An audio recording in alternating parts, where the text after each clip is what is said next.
Because Mirza Ghulam Ahmad Qadiani was in big favor of Queen Victoria. Victoria herself was a very kind-hearted woman. She was a very good woman. Okay, she had no idea most of the time what's happening in her empire.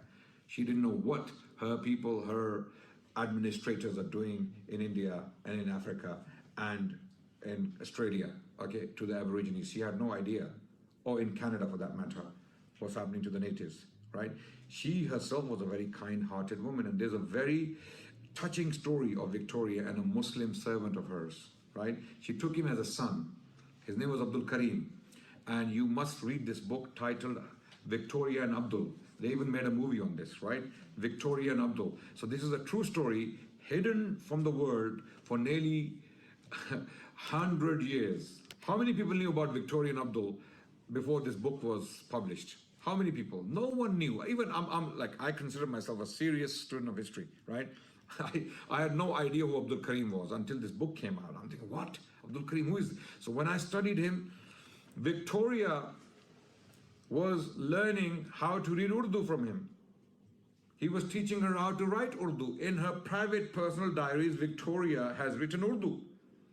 Abdul Karim became so close to her that he was present at her deathbed, and he was like her son. You know, Allahu Alam, how sincere he was, how nice he was to her. She would, when he became sick, she would come to his quarter personally to ask about him. The family became jealous.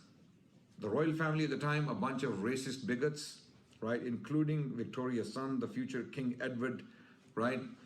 They all became jealous that this Indian slave or Indian man, why is he so close to her? And most importantly, he's a Muslim. What the hell is he doing so close to the Queen herself, right? So they removed him. After Queen Victoria died, he was forcefully, brutally removed from his house, sent back to India. All the correspondence was burnt, and what remained of the story was somehow hidden by the family, okay, and that information was used by this author who wrote the book Victoria and Abdul. She was a very kind woman, and she stopped the atrocities during the 1857 mutiny, right? So